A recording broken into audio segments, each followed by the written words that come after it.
اعوذ باللہ من الشیطان الرجیم فَإِن كُنتَ فِي شَكٍّ مِّمَّا أَنزَلْنَا إِلَيْكَ فَاسْأَلِ الَّذِينَ يَقْرَؤُونَ الْكِتَابَ مِن قَبْلِكَ لَقَدْ جَاءَكَ الْحَقُّ مِن رَّبِّكَ فَلَا تَكُونَنَّ مِنَ الْمُمْتَرِينَ فَإِن كُنتَ فِي شَكٍّ مِّمَّا أَنزَلْنَا إِلَيْكَ فَإِن كُنتَ، بس اگر تو ہے، فی شکن، شک میں، بس اگر تو کسی شک میں ہے، مما انزلنا الیک، اس چیز کے بارے میں جس کو ہم نے نازل کیا ہے، الیکا، تیری طرف.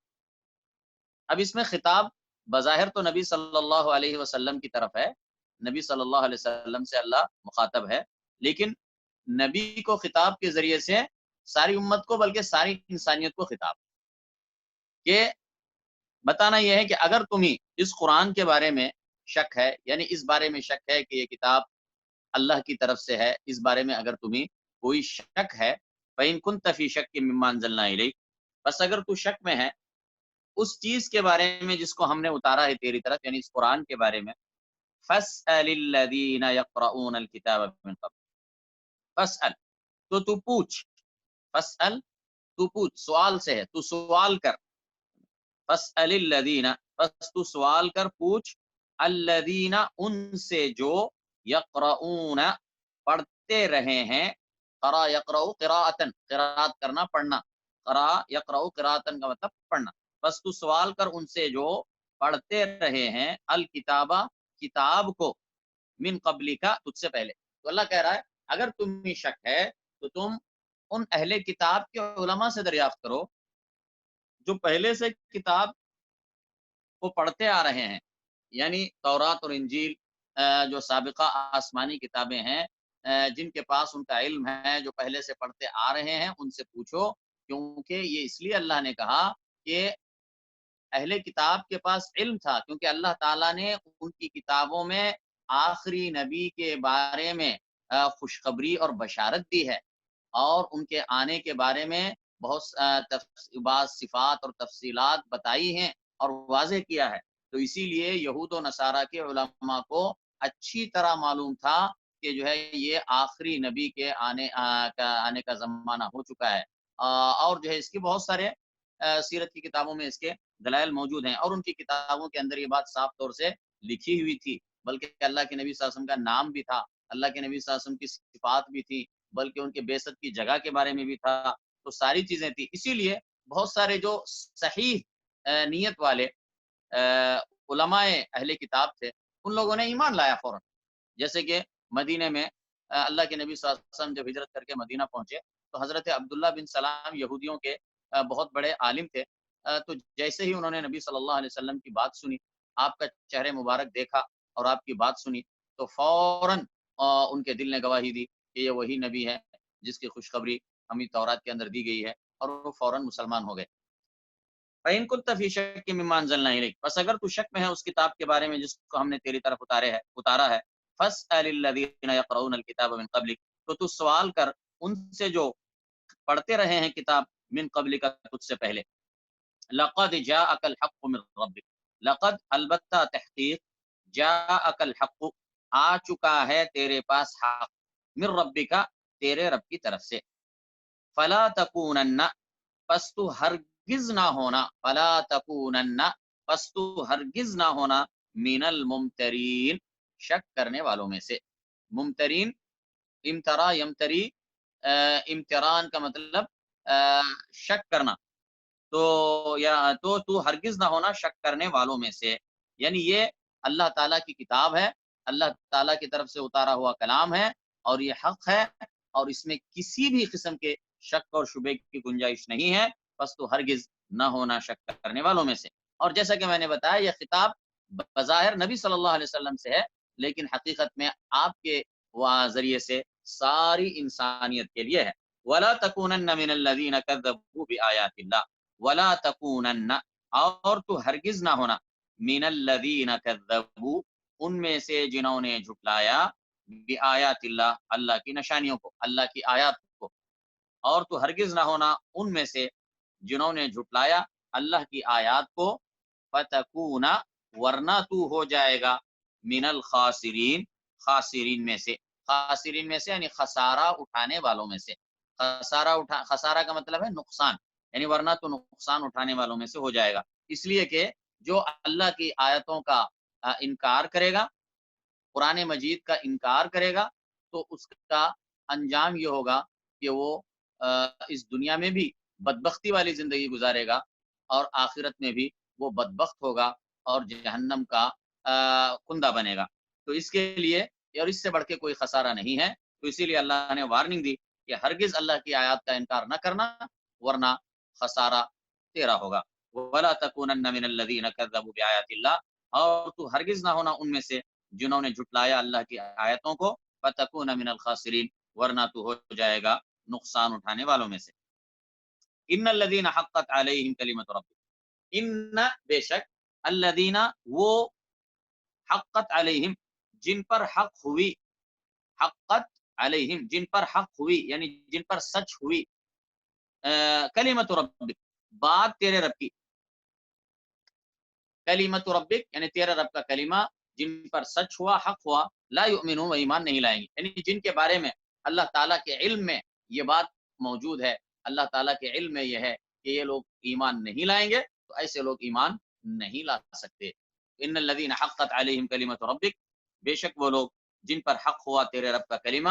لا یؤمنون، وہ ایمان نہیں لائیں گے۔ تو اللہ تعالیٰ کی کتاب میں، لوح محفوظ میں سب کچھ لکھا ہوا ہے، اور جو کچھ اس میں لکھا ہوا ہے اس سے وہ بدل نہیں سکتا، اس میں کوئی تبدیلی ممکن نہیں ہے، کیونکہ اللہ تعالیٰ کی کتاب میں جو کچھ اور لوح محفوظ میں لکھا ہوا ہے وہ اللہ کے علم کی بنیاد پر ہے، اور اللہ تعالیٰ کا علم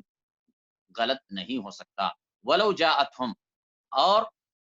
ولو جاءتہم،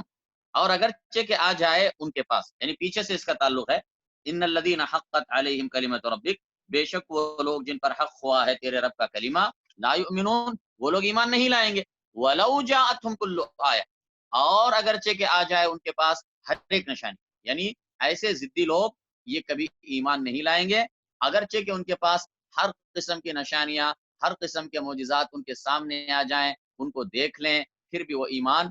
نہیں لائیں گے۔ ولو جاءتہم کل آیہ، اور اگرچہ کہ آ جائے ان کے پاس ہر ایک نشانی، حتی یرأوا العذاب العلیم، حتی یہاں تک کہ یرأوا، وہ دیکھ لیں، العذاب العلیم، عذاب علیم کو، دردناک عذاب کو، یعنی جب تک کہ ایسے لوگ ایمان نہیں لائیں گے، یہاں تک کہ اپنے سامنے عذاب کو دیکھ لیں گے، اور جب عذاب سامنے آ جائے گا، عذاب اپنی آنکھوں سے دیکھ لیں گے،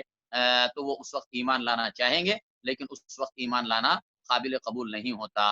فَلَمْ يَكُ يَنْفَعُهُمْ إِيمَانُهُمْ لَمَّا رَأَوْا بَأْسَنَا، جیسا کہ اللہ نے سورہ غافر میں فرمایا، فَلَمْ يَكُ يَنْفَعُهُمْ إِيمَانُهُمْ لَمَّا رَأَوْا بَأْسَنَا، بس ان کو ان کے ایمان نے فائدہ نہیں دیا جب انہوں نے ہمارے عذاب کو دیکھ لیا۔ تو توبہ کا دروازہ کھلا ہوا ہے،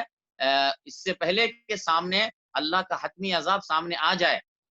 یا جو ہے نا جب موت سامنے آ جائے، بالکل فرشتہ موت کا سامنے آ جائے روح قبض کرنے کے لیے،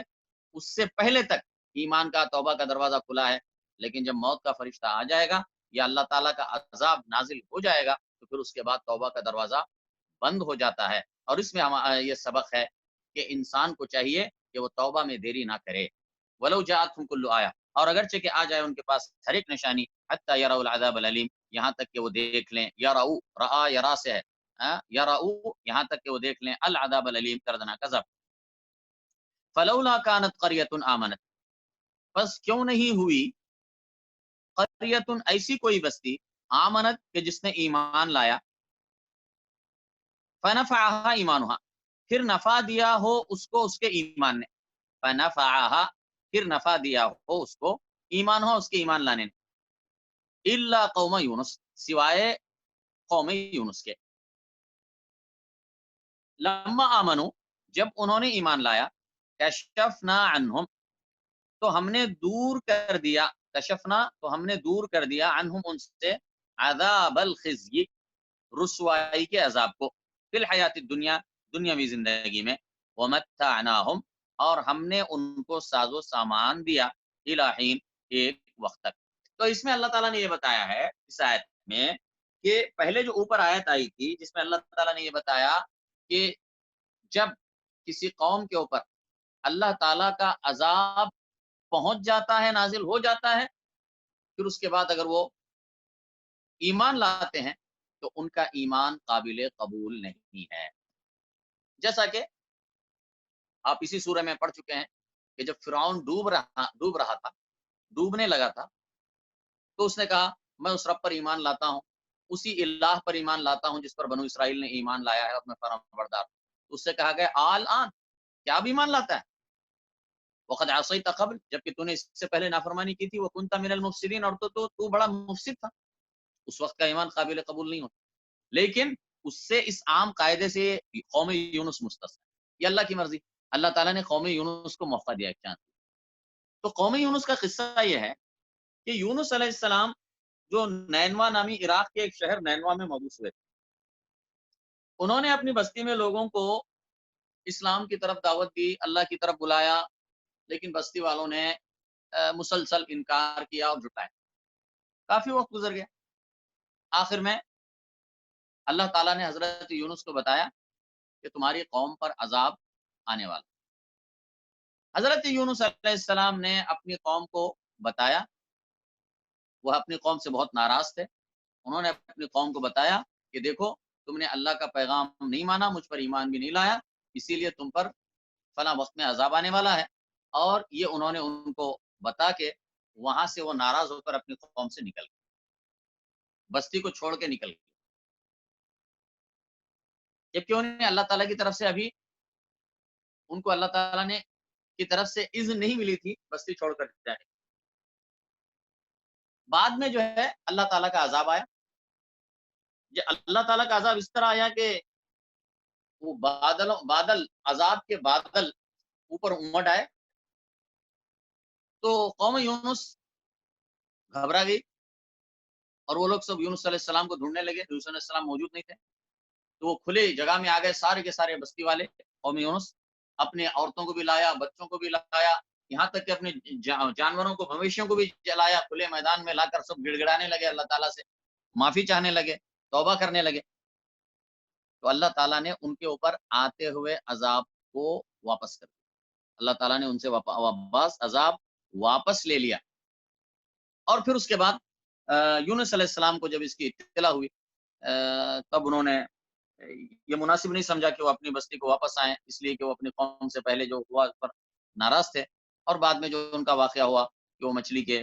پیٹ میں گئے، پھر اللہ سے توبہ کی، پھر اللہ تعالیٰ نے ان کو نکالا. پھر یہ دوسری جگہ پہ قرآن میں تفصیل میں بیان. تو یہاں پر یہ بتانا مقصد ہے کہ اللہ تعالیٰ نے یہ بتایا کہ قوم یونس نے ان پر عذاب آنے ہی والا تھا، یہ بالکل قریب آ چکا تھا. انہوں نے آ کر کھلے میدان میں توبہ کی، گڑ گڑایا، اللہ سے معافی چاہی، تو اللہ تعالیٰ نے ان سے عذاب کو واپس لے لیا. یہ صرف قوم یونس ہی تھی، اور اس کے علاوہ کوئی اور ایسی قوم نہیں تھی کہ جس کے اوپر عذاب آ گیا ہو پھر اس کے بعد اللہ تعالیٰ نے اس سے عذاب کو واپس لیا ہو اور ان کے توبہ کو قبول کیا. فلولا کانت قریۃ، بس کیوں نہیں ہوئی کوئی ایسی بستی، آمنت کے جس نے ایمان لایا ہو، یعنی عذاب کی نشانی آنے پر، یعنی عذاب سے آنے سے پہلے ایمان لاؤ تو وہ تو سب کے لیے راستہ کھلا ہوا ہے. ساری قوموں کے لیے اللہ نے سب کے لیے راستہ کھلا رکھا ہے، توبہ کا دروازہ کھلا رکھا ہے. تو لیکن عذاب کی نشانی آنے کے بعد آ جانے پر بس کیوں نہیں ہوئی کوئی ایسی بستی کہ جس نے ایمان لایا ہو، یعنی عذاب کی نشانی آ جانے پر پھر نفع دیا ہو اس کو اس کے ایمان لانے نے، پھر نفع دیا ہو اس کو اس کا ایمان لانا. یعنی ایسی کوئی بستی نہیں ہوئی کہ جس نے عذاب کی نشانی آنے کے بعد ایمان لایا ہو اور پھر اس کے ایمان لانے کی وجہ سے اس کو فائدہ ہوا ہو. ایسا نہیں ہوا، کوئی واقعہ، کوئی بستی نہیں ہوا الا قوم یونس، سوائے قوم یونس کے. لما آمنوا، جب وہ ایمان لائے، کشفنا عنہم، تو ہم نے دور کر دیا ان سے عذاب الخزی، رسوائی کے عذاب کو، فی الحیات الدنیا، دنیاوی زندگی میں، ومتعناہم الی حین، اور ہم نے ان کو ساز و سامان دیا ایک مقررہ وقت تک. یعنی پھر اللہ تعالیٰ نے انہیں دنیا میں جو ایک مدت تک ان کو ساز و سامان دیا، زندگی دی، اور انہیں فائدوں سے نوازا. ولو شاء ربک، اور اگر چاہتا تیرا رب، اور اگر چاہتا تیرا رب، لآمن من فی الارض، تو ایمان لاتے وہ سب فی الارض جو زمین میں ہے، کلہم جمیعا سب کے سب. تو اللہ کہہ رہا ہے اپنے نبی کو اللہ تسلی دیتا ہے. قرآن میں اللہ تعالیٰ جگہ جگہ اپنے نبی کو تسلی دیتا ہے، اطمینان دلاتا ہے، کیونکہ نبی صلی اللہ علیہ وسلم لوگوں کے ایمان کے بڑے خواہش مند ہوتے تھے. لیکن جب لوگ ایمان نہیں لاتے تھے تو آپ دکھی ہو جاتے تھے. اس وجہ سے دکھی ہوتے تھے کہ یہ لوگ جہنم، اگر ایمان نہیں لائیں گے تو جہنم میں جائیں گے. تو اللہ تعالیٰ اسی لیے اپنے نبی کو جگہ جگہ تسلی دیتا ہے. تو اللہ یہاں پر فرما رہا ہے کہ اگر تیرا رب چاہتا تو زمین میں جتنے لوگ ہیں سارے کے سارے ایک امت ہوتے، سب مسلمان ہو جاتے. لیکن یہ اللہ نے ایسا نہیں چاہا. اللہ کی مشیت ایسی نہیں ہے. اللہ تعالیٰ نے اس دنیا کو ایک مخصوص مقصد کے لیے پیدا کیا، اور اللہ تعالیٰ نے اس دنیا میں انسان کو آزادی اور اختیار دیا. اللہ تعالیٰ نے انبیاء بھیجے، رسول بھیجے، کتابیں اتاری اور آزادی اور اختیار دیا. فمن شاء فلیؤمن ومن شاء فلیکفر، کہ جو چاہے ایمان لائے اور جو چاہے کفر کرے. لیکن ساتھ میں اللہ تعالیٰ نے سب کچھ پہلے دنیا میں انبیاء کی زبانی بتا دیا کہ جو ایمان لائے گا اس کا انجام کامیابی ہے، جنت ہے، اور جو کفر کرے گا اس کا انجام ناکامی ہے اور جہنم ہے. تو چونکہ اللہ تعالیٰ کی مشیت یہ ہے کہ بندہ اپنی آزادی اور اختیار سے کوئی ایک راستہ منتخب کرے، تو اسی لیے اللہ تعالیٰ نے یہ راستہ کھلا رکھا ہے. اور اگر تیرا رب چاہتا تو سارے کے سارے لوگ پورے ایک ہی امت ہوتے، سارے کے سارے مسلمان ہوتے، کوئی جو ہے نا کفر کرنے کا تصور بھی ممکن نہیں ہو سکتا. لیکن اللہ کی مشیت ایسی نہیں ہے. ولو شاء ربک، اور اگر چاہتا تیرا رب، لآمن من فی الارض کلہم جمیعا، تو ضرور ایمان لا لیتے وہ سب جو زمین میں ہیں، کلہم جمیعا سب کے سب. افانت تکرہ الناس، کیا پس تو زبردستی کرے گا لوگوں کو. اکرہ یکرہ اکراہن کا مطلب زبردستی کرنا، جیسے کہ قرآن میں آیا سورہ بقرہ میں لا اکراہ فی الدین. اکراہ اسی سے ہے، تکرہ کے لفظ. یہ زبردستی نہیں ہے کوئی دین میں. لا اکراہ فی الدین، نہیں ہے زبردستی کوئی دین میں. تو یہی بات یہاں پر فرمائی، افانت تکرہ الناس، کیا پس تو زبردستی کرے گا لوگوں کو، حتی یکونوا مؤمنین، یہاں تک کہ وہ مومن ہو جائیں. یعنی ان کے ایمان لانے پہ ان کو زبردستی کرے گا تو اے نبی. یعنی دین میں زبردستی نہیں ہے، لا اکراہ فی الدین، دین میں زبردستی نہیں ہے. لیکن تیرا کام یہ ہے کہ تو تبلیغ کر، لوگوں کو سمجھا، لوگوں کو بتا، لوگوں کو ڈرا. تیری ذمہ داری تو ادا کر. جب تیری ذمہ داری ہو گئی تو تجھ سے ان کے بارے میں نہیں پوچھا جائے گا، تجھ سے ان کے بارے میں نہیں پوچھا جائے گا. اگر وہ تیرے سمجھانے کے باوجود، بتانے کے باوجود، ڈرانے کے باوجود، تبلیغ کرنے کے باوجود پھر بھی وہ کفر پر مصر ہیں، کفر پر اڑے ہوئے ہیں، تو ان کے کفر اور شرک کا حساب تجھ سے نہیں لیا جائے گا. افانت تکرہ الناس، کیا پس تو لوگوں کو مجبور کرے گا، زبردستی کرے گا، حتی یکونوا مؤمنین، یہاں تک کہ وہ ہو جائیں مومن. تو اس سے معلوم ہوا کہ دین میں داخل کرنے میں یا دین کے بارے میں کوئی زبردستی نہیں ہے. لیکن اس کا مطلب یہ نہیں ہے کہ کوئی دعوت اور تبلیغ کا کام نہیں کرے. لیکن دعوت اور تبلیغ کا کام نہیں کرے گا تو پھر گناہگار ہوگا اور اس کے بارے میں پوچھا جائے گا. لیکن آپ نے اپنی دعوت اور تبلیغ کا کام کیا، اپنی ذمہ داری ادا کر دی، تو پھر جو ہے نا کوئی ایمان نہیں لایا تو اس کے ذمہ دار آپ نہیں ہوں گے. وما کان لنفس، اور نہیں ہے کسی نفس کے لیے، ان تؤمن، کہ وہ ایمان لائے، الا باذن اللہ، مگر اللہ کے حکم سے. یعنی دنیا میں کائنات میں جو بھی ہوتا ہے اللہ کے حکم سے، اللہ کی مشیت اور ارادے سے ہوتا ہے. اس کی مرضی کے بغیر کوئی درخت کا پتا ہل نہیں سکتا. تو اسی لیے وما کان لنفس، اور نہیں ہے کسی نفس کے لیے، ان تؤمن، کو ایمان لائے، الا باذن اللہ، مگر اللہ کے حکم سے، اللہ کی اجازت سے، اللہ کے حکم سے، اللہ کی مشیت سے. وَيَجْعَلُ الرِّجْسَ، اور وہ ڈال دیتا ہے، اور ڈال دیتا ہے الرجس، گندگی کو. یعنی اللہ تعالیٰ ڈال دیتا ہے گندگی کو، ناپاکی کو، الرجس گندگی، علی الذین لا یعقلون، ان پر جو عقل نہیں رکھتے. تو جو عقل نہیں رکھتے یعنی جو ایمان نہیں لاتے، کیونکہ جو عقل جو ایمان نہیں لاتا ہے تو اس نے اپنی عقل کو استعمال نہیں کیا، اس نے اپنی عقل سے صحیح فائدہ نہیں اٹھایا. تو ایسی عقل کا کیا فائدہ؟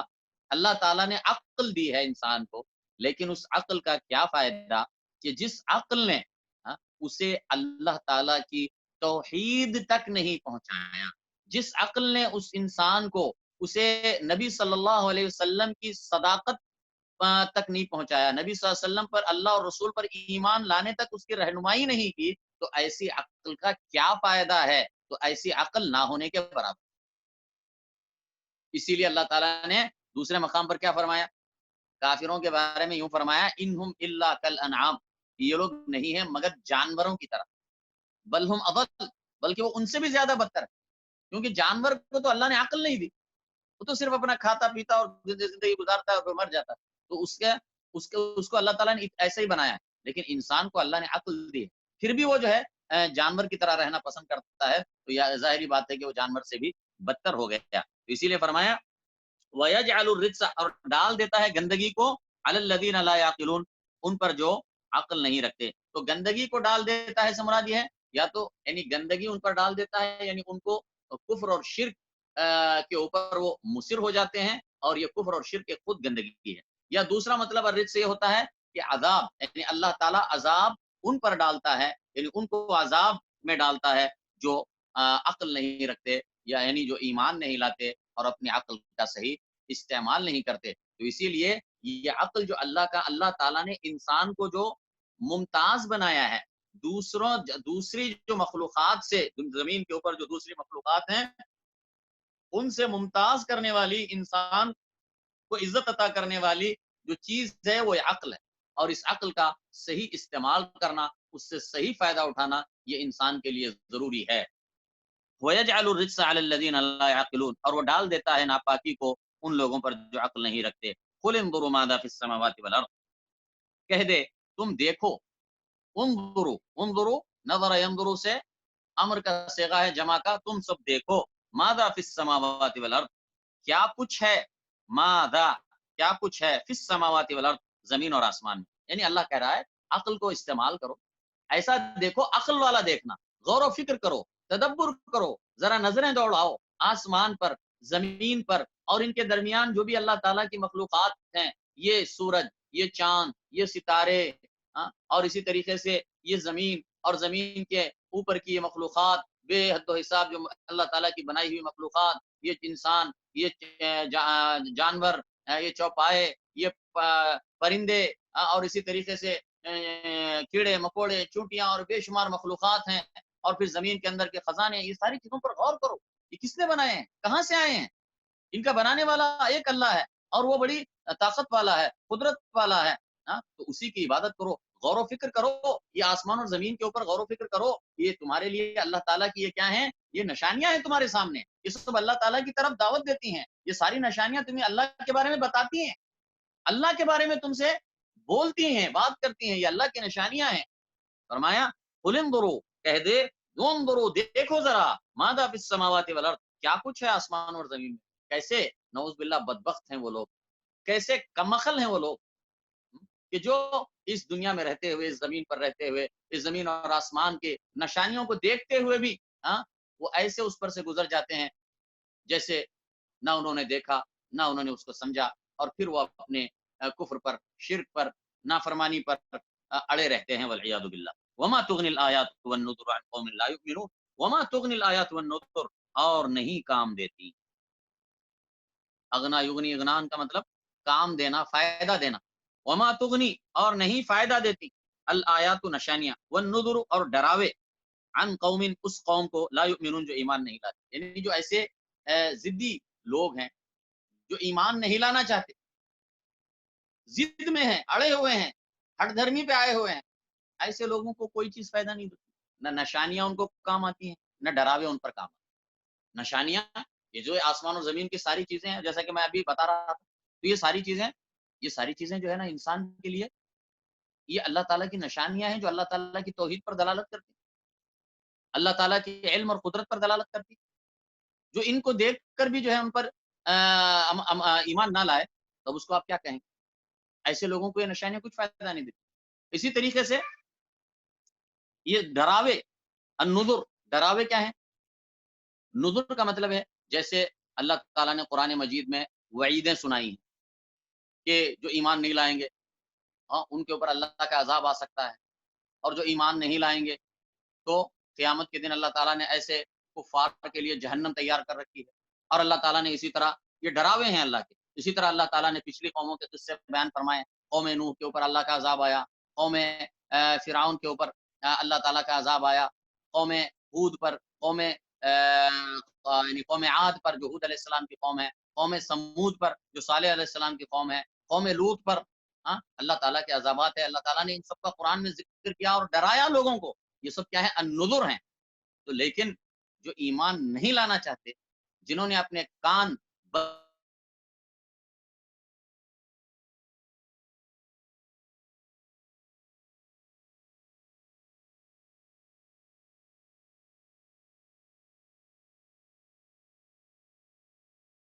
نشانیاں والنذر اور ڈراوے عن قوم لا یؤمنون اس قوم کو جو ایمان نہیں لاتی. فہل ینتظرون سو وہ انتظار نہیں کرتے. فہل ینتظرون سو وہ انتظار نہیں کرتے الا مثل ایام الذین خلو من قبلہم مگر مثل ان کے دنوں کے الذین خلو من قبلہم جو گزر چکے ہیں ان سے پہلے. تو اللہ کہہ رہا ہے ایسے لوگوں کے بارے میں، ایسے ضدی لوگوں کے بارے میں جو کسی صورت ایمان لانا نہیں چاہتے، تو اللہ کہہ رہا ہے تو یہ لوگ آخر چاہتے کیا ہیں؟ یہ کس انتظار میں ہیں؟ یہ آخر کس چیز کے انتظار میں ہیں؟ کیا وہ اس بات کے انتظار میں ہیں کہ ان کے اوپر پچھلی قوموں پر جیسے عذاب کے واقعات آئے تھے، عذابات آئے تھے، کیا ایسے کسی عذاب کے انتظار میں بیٹھے ہیں؟ فہل ینتظرون کیا پس وہ انتظار کرتے ہیں الا مثل ایام الذین خلو من قبلہم مگر ان کے دنوں کے مثل، مگر مثل ان کے دنوں کے. دنوں سے مراد یہاں پہ ایام کا لفظ ہوا. ایام کہتے ہیں اللہ کے خاص دن، یعنی جن دنوں میں اللہ تعالیٰ نے اپنے عذاب نازل فرمائے. تو یہ کیا ہے؟ مراد کیا ہے؟ یعنی وہ واقعات، عذاب کے واقعات جو پہلی قوموں پر آ چکے ہیں، تو ان کو جو ہے ایام کہا گیا ہے. کیا پس وہ انتظار کرتے ہیں مگر مثل ان کے دنوں کے.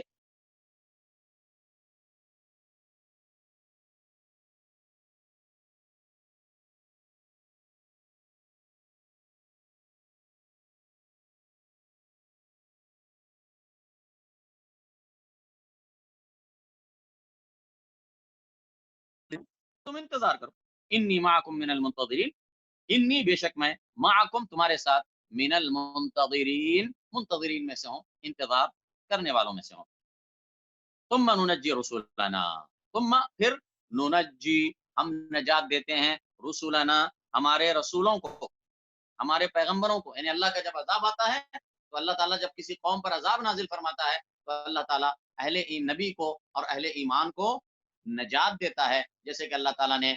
قوم نوح پر عذاب بھیجا تو اللہ تعالیٰ نے نوح علیہ السلام کو اور ان کے ساتھ ایمان لانے والوں کو نجات دی. جب اللہ تعالیٰ نے فرعون کے اوپر عذاب لایا تو اللہ تعالیٰ نے موسیٰ علیہ السلام کو اور ان پر ایمان لانے والوں کو بچا لیا. تو اس طریقے سے ثم ننجی رسولنا، تو اسی لیے اللہ فرماتا ہے